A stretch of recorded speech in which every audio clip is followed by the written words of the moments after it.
them last year after seeing the efforts and being really impressed with them. And this year I helped with my son to plant boxes on Sherbrooke. And, so I guess 2 years. Sherbrooke and Wilson?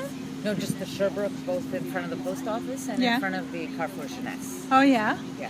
And what's it like? Do you have any people stopping by and chatting you up? Or? Absolutely. Yeah? Yeah. We definitely would go and harvest. We're very grateful because my son's father's not around and I choose to stay and raise him at home. So it helps to have a little bit of influx of fresh foods in our daily lives. And so we not just help in planting and caring for them, but actually harvest from them and are grateful for them from that aspect as well. And definitely, whenever I'm there, there's people who come over and are curious, what is this, where is it from, and what are the things growing, how can they use them, which I love personally, sharing about plants, and both food and medical lore about plants. So for me, that's another aspect that's very enjoyable. So I'm here with Nikki. And Nikki, you're with which organization? I'm with the Transition NDG, which is run by Prevention Transition NDG. We have a contract from the borough to run the Eco-Quartier, which is an environmental sensitization program. Mm-hmm. So we teach people about the basics about the environment, recycling, composting, saving water, growing veggies in the city, overconsumption, etc., etc. A large number of recycling bins that we couldn't use anymore.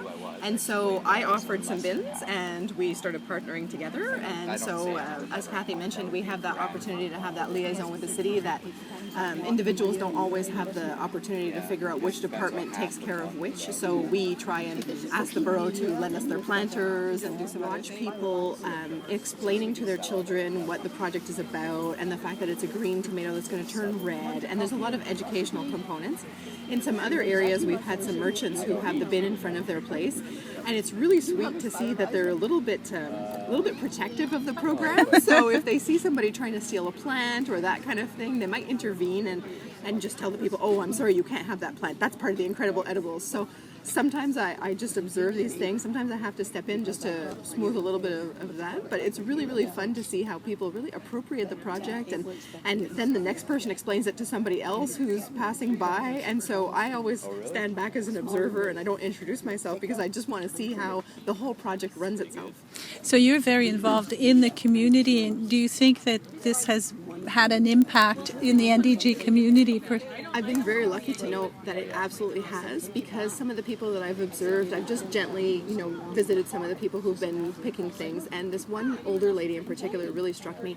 She was collecting lettuce leaves, and I was just mentioning to her, what do you think of the program, and how does it affect you? And she mentioned to me that because she's older, she doesn't have a huge appetite, and to buy an entire head of lettuce is really too much for her. Yeah. But every evening she would collect 5 or 6 leaves, and so she really felt that her diet was improved because she had that access to greens and access to something so fresh, so organic, that she was absolutely so appreciative that every night she could go and harvest her own food.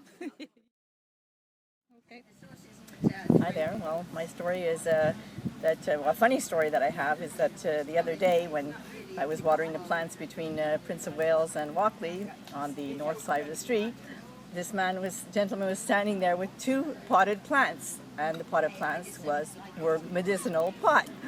And he asked me if I'd like to buy them. He said they were $20 a piece. I said, "Oh, you mean you only have 2?" He said, No, I had about 20 of them. I've sold them already. I have only 2 left. So I said, "Oh, okay, I guess." He says, "I have a license to sell, so no problem. People come," and I said, "The cops aren't going to stop you?" No, I have a license. He said in the past he's had chronic pain and he needed a medicinal pot, so he got his license, and he managed to sell it to all those people that don't have licenses. Mm-hmm. Sounds a little dream. Those last 2 went really fast.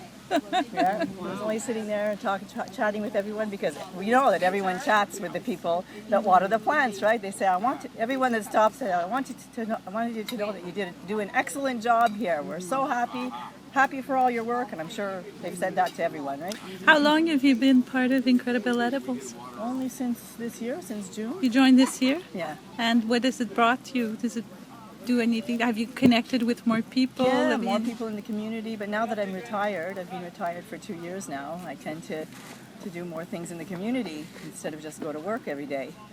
So now I know my neighbors now even. I've only been there 24 years, but I'm starting to know my neighbors a little bit more. Yeah, that's awesome.